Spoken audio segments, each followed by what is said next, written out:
Hi guys, welcome to my channel. Something a little bit different this week. If you remember, I did an unboxing video of this MIA microflight gyro. It kind of looks alright in the box, blah blah blah. But when I came to building it, it was a very poor, model. This was supposed to be the carbon and alley one, and it comes with a list of all those parts. I don't know what the toolkit was, but it's supposed to be in there. I bought electronics kit, which was included. I built the thing and I just cannot get it to fly as it is. You see how it was designed? I cannot get that to fly. I have tried everything, and I have not been big-headed or anything like that, but I can normally fly anything. I've been flying for years and years and years. So I fly autogyros all the time. And everyone said, oh, this is a pusher and blah, blah, blah. But I've since found out about the guy that's actually making these. It's not all what he seems. So I'll do a little bit more on this, show you what I had to change on this thing. And we'll go from there. Well, this was the actual aluminium and carbon kit, which I thought, well, that's going to be well cool. So, this is my adaptation of it. Now, the aluminium and carbon, if you can see, those rods in there, there was 3 rods. That is the carbon, okay? Not what you see on here now, because this is what I put on. This was the carbon, what you got with the kit. So I put the yellow and the orange on for orientation because I'm trouble seeing it. This is the alley chassis, what you get with it. It's square and it bends straight away. It's so malleable, slightest little knock you have and it bends. Both of them. I mean, I could put that in my hand now and just bend that in half, okay? So that was the first sort of problems I started having, everything bending because it didn't fly, so it just fell out of the sky so many times.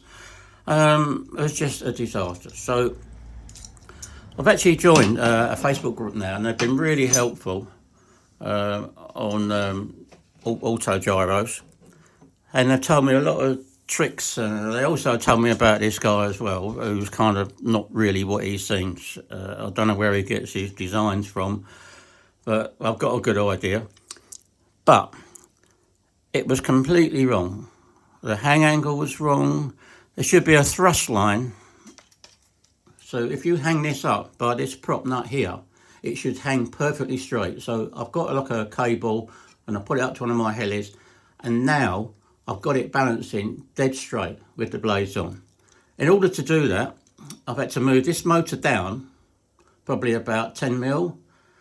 I've had to move the servos up, probably the same. Nylon, every carbon fibre bit on the model is actually broken. If you can see, I had to make, this is the main kind of support for everything in the autogyro. You see that? I've made this out of alley because I'll show you the one that came with it. Bearing in mind this also supports the undercarriage, and everything else with it. Now these were the 3D printed parts, and you can see they've cracked right through there. I've only glued them together so I could measure them and make new ones. But while I was making it, I had a look round at other autogyros, and the main mast normally sits back at about sort of 8 degrees, 9 degrees. So I thought, but while I'm making this, I'll completely redesign the bottom of this and make the main mast lean back sort of 8 to 9 degrees. So that's what I did. So a nice solid base to work from. And I mean, you can see how thin, you can see how thin that slot to the right is where the undercarriage went through. And you could just, it was like not even half a mil thick. It was just horrendous. And you glue it or whatever and it would just snap straight through again. First little knock you have. So that was the parts that went. Also had this terrible rotor head another 3D printed part, which is kind of, is not good. Oh, I can't get it in focus. Well, you know, believe it from me, that is absolutely horrendous. The bearings are supposed to go on there. Well, they didn't fit. I had to file it and mess about with it. You know, the whole model was filing and trying to make things fit. Absolutely horrendous. So, what I've done, I made myself a proper aluminium spigot on the top there, rotor head for the bearings to fit on, proper fit. You lock it up and it all fits nice. This is even cracked. I don't know if you can see. There's a crack right through there. Goes right through there. I've glued it, but I'm going to make a new head because that's rubbish. So I'm going to make a new one of those anyway. So, shall I tell you how much this cost me from America? Bearing in mind, it's using the cheapest of parts. Cheapest motor, cheapest rubbish Tower Pro servos. This one is packed up on me. I've got another one out of a Durafly Autogyro that I put in. It's working better, but the original one just went, it just couldn't find neutral. It was just jumping about everywhere. The speed controller, which I put up here to add a bit more weight to the top. Speed controller he gave me, or sent me, didn't give me, was a 10 amp on a 2.7 kV motor. Well, it burnt out straight away. It actually burnt my hand when I was holding it.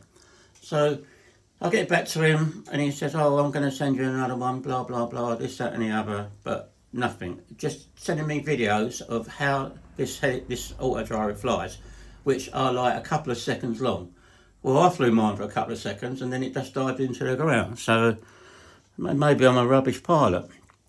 Now the blue stuff, this is that horrendous corrugated plastic. This is what he sent me through, and it was all in plain white. I did like a vinyl wrap to try and hide it, you know, and it had a great big crease in the plastic down there. It was just, and when you put the rudder on, it just pulled like that. It just pulled the whole like stab and fin over one side. It was just, I mean, it's only mounted by little brackets on the bottom here. If you can see them there, that's what it was mounted on. So you can imagine that it just went like that, you know, just moved around. It just fluttered around like that, you know, just a terrible design, terrible materials, and that's what we ended up with. Now, I'll give you the price. I've copied a Benson gyro, and I've got rid of all of this guy who builds these is Mario. I've got rid of all of Mario parts, near enough, apart from the head, which is going to go, the motor mount is going to go, and this mount here. And then it'll be all my own. I made this thing. I haven't copied anyone. I've made this thing, and I'm going to get rid of this front and make my own carbon fibre front for it. So, and I'm going to get the Ali William wheels, going to make an Ali William axle coming out of here, like the real one has, and make it scale. Now, I have flown it like this, and I haven't flown it with the front on because I'm losing orientation. So, I've done a few circuits with it, and you have to work so hard at it that I'm still kind of trying to get to grips with it. It flies so much better than the original one. Well, the original one didn't really fly. You put the power on and it went up. You let off, it comes down. You turned it, it dived and everything. So with the help from these guys on Facebook, Tim and Richard, they've told me all about the CG. They've told me about the hang angle. They've told me about the thrust line where it hangs up, you know, vertical like that. And I've done all that, and I've actually got the thing to fly. And I'm kind of improving on it all the time. I've only put this front on because I put a light in it to help me with orientation, and just to add a little bit more weight to the front and make the model a little bit kind of bigger so I can see it. Now, these fins are made out of thin carbon fibre sheet, and I laminated the hinges in there, so it's two thin sheets that are laminated together. Also, like a Benson Stylie, I put the tab on the bottom here. Whether it does anything, I don't know, but it kind of looks like the real one. And I'm hoping to get a pilot. I've got a seat, but that's another joke from Mario. So, I mean, like you can see, this was all, again, that horrible corrugated plastic, and it had like perforation lines, but to try and bend that on them lines was nigh on, it was a horrendous job, terrible. Now, like I say, now on every carbon fibre bit, 3D printed part is broken. Like to replace this is a servo mount. You know, this is how it just crumbles and falls apart. Like I say, the mounts and these things. Now they went on here on the servo. You can see I've made alley ones now. These went in here, and when you screw the screw in, it stuck out like that, miles out, and the thread just disintegrates. There's not a thread in there, so you force it in, and the 3D printed part, it just comes apart, it just splits. So that's another thing I like to make. You get rid of them. So kind of the propeller is a tractor propeller, just put on the other way around. The cheapest thing you could find, I think. So let's get back to what this cost me. Bearing in mind, I've now made my own carbon fibre frame. So we've got rid of the heavy, horrible, bendy alley, and I've got some decent carbon fibre, which is lighter than the original. The back is lighter than the original. Everything is lighter than the original, and it flies. Now, this, believe it or not, you know, I bought this bit of carbon, which cost me, I think, about £14. The little 3D bits of plastic I've painted because I can't stand this yellow. I mean, if you see what I ordered a green model, as it shows in the picture. So I ordered the green one because it looked like it was in Kawasaki green and white, which is my favourite sort of colours. And I thought that's what I was going to get. But no, it just turned up this horrible luminous orange, yellow, and all this horrible white stuff. It just looked like it was a toy. I mean, it still looks a bit like a toy, but the materials were just the worst. I've never seen a model with such bad material. So I painted the wheels were yellow, you know. So I painted it to try and make it look a bit better.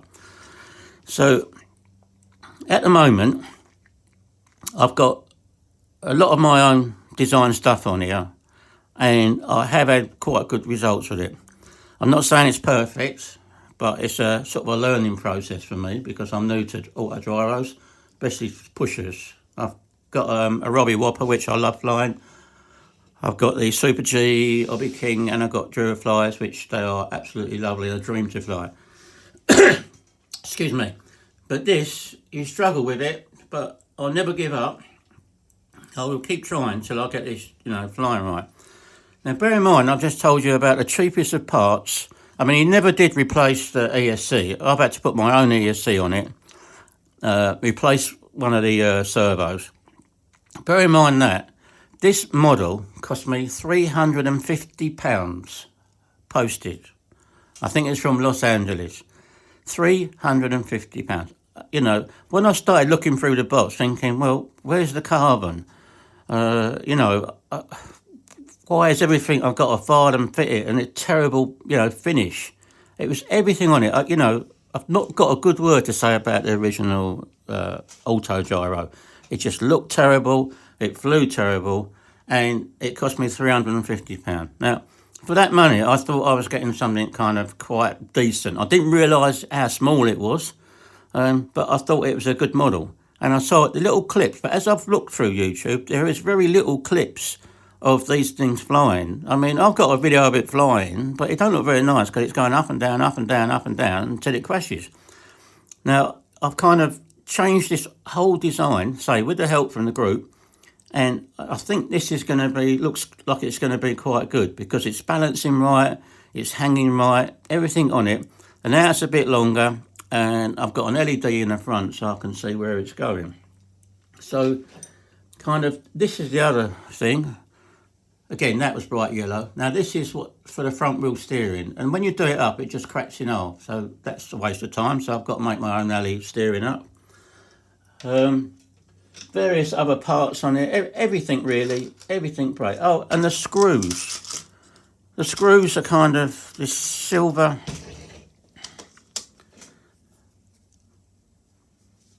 All these silver screws. Now, every one of them just bends. You know, they're like cheese. Absolutely horrendous cheese. So it's just cheap, cheap, cheap. Now, I have replaced every nut and bolt with high tensile 2mm screws. I've cut all the heads off and everything, trying to reduce weights. And I've weighed it now, and it's still as light as it was before. You know, and I can make it lighter if I want to as well. I put the receiver up here to get the hang angle right, not the receiver. I put the speed controller there. I've got the speed controller goes at the back, which is a Futaba fast system, which goes in the back of there. I've tried it with a stability thing, and it helped a little bit, but I'm trying to learn to fly it without it. So, you know, this is what we got. But this is £350, you know. When I think about what I could have bought for that money, you know, I've ended up with this little bit of, well, what can I say? I'm not going to say the word, but this is where we are at the moment with this. Now, I am hopefully, if the wind drops a little bit, going to try and fly again tomorrow. If the thing with it is, because it's so small, you can't have a run up to get the blade spinning. So you can't go up and down the field. You know, you need somewhere like a car park or something, and I wouldn't fly it over a car park because it'd just be in more bits. So you have to hand launch it, which is not too bad. It flies out your hand okay. It's just when you make that first turn, you have to be so careful. It's like putting opposite lock on all the time. You kind of put, as soon as it starts to sort of drop into the turn, you kind of have to let the sort of like the ailerons off, which is the head here, because this has got like an elevon mix, so it does the forward and backwards, like the pitch for the elevator, and it rocks from side to side for the aileron. As soon as it kind of puts the aileron over like that, you kind of have to counteract it with the rudder a little bit. It's to keep it kind of flying straight and gentle. And I turn the power down to about 90%, which also kind of helps as well. So, you know, it's given me a lot of time to sort of mess about with it and play with it. Even this was a carbon fibre, a 3D printed bright yellow mount for the servo, which I broke straight away. So I've not flown the carbon frame one yet, so this is yet to be seen, but it absolutely balances perfect. I've limited some of the throws. The guy said he flies on plus 75, and that's on a Spectrum radio, so that's minus 75 expo. I mean, you must have to move it completely over to one side to get anything to happen. But I think that's because it flies so bad that the slightest little movement, I'm flying with, say, 40%, and it's still a hell of a job. But I did fly it on 75 minus on a Futaba radio, and it just, you couldn't react quick enough to it. So I really don't know what this guy's doing. Now, we also, this is the rotor head, again, 3D printed. Now, those bearings, or as he calls them, precision bearings, as everyone does. Now, this would not fit in here. It's 3D printed. You know, you can't 3D print stuff like that for a bearing to fit nice. I spent ages trying to get that nice and round to actually get that bearing in. It's got blade extenders, which he says, if it's windy, you can take these off and mount it on here, onto the rotor head. But I've tried that, and it's just horrendous because it takes the CG away from the heli and the hang angle. It alters it completely. So it's best to fly with these on. As usual, around every one of these screws, it's all cracks appears, around every one of them, even around here, cracks all the way around here. Cracks, you know, on every little part here, every one of them parts is cracks. And that undone from crashing, that was there. When I got it and done the screws up, they all kind of wanted to burst through that frame. blades have survived, which is kind of a miracle. That's about the only decent thing I've got to say about this helicopter. The blades are nice. Don't know where he gets them from. He says he makes them, but I can't really believe anything this guy says.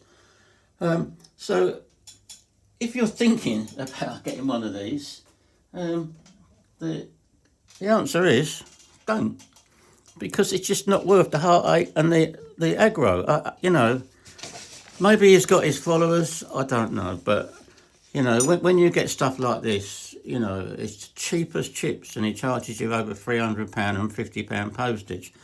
And I've kind of thrown 99% of it away.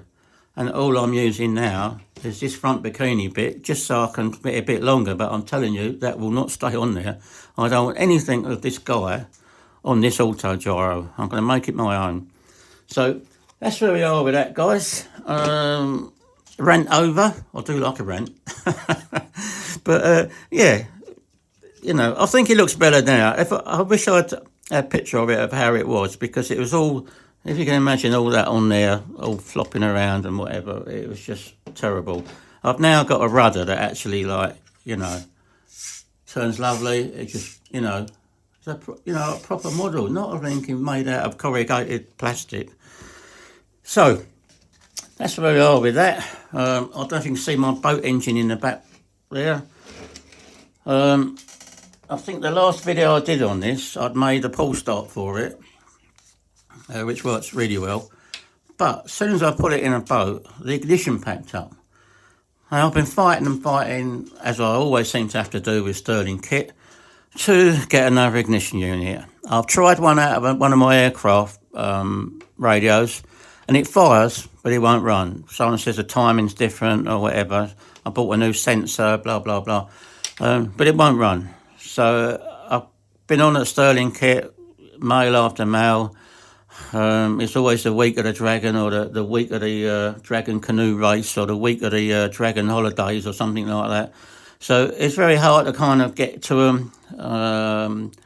I'm just used to it now. And they've got a Sterling kit Facebook page now, which is quite good, and I can put some comments on there, although I did get chucked off it for a while. But I'm back on it now, and I say it like it is. Sterling kit probably don't like it, but they really need someone that when you phone up knows exactly what you're talking about. I mean, I said to him, you know, the ignition's packed up, I've got no spark, and they said send a video. I mean, what? Send a video of what? A spark plug not sparking, or ring round the part. You know. It gets really tiresome. It drives you round the bend. But I put a thread on the Facebook page on Sterling kit, and eventually they've seen it, and they've sent me out another unit apparently. But how long that'll be, I don't know. If it's a year of another Dragon race, I don't know. But that's where we are with that, and that's where we are with this little bugger. I mean, it looks all right, doesn't it? But will it fly? I'll get back to you in the next one, guys, and tell you all about it. See ya.